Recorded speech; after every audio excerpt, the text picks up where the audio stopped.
ជួបគ្នាម្ដងម្ដេចបងថាអូននេះកាច់បងអើយកុំខ្លាច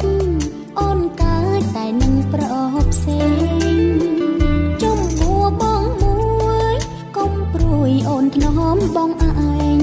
មិនអើយប្រថ្លៃចំបែងកុំក្រែងចិត្តអូនណាបងអូនស្រឡាញ់បងថ្នាំងថ្នមមិនអើយចង់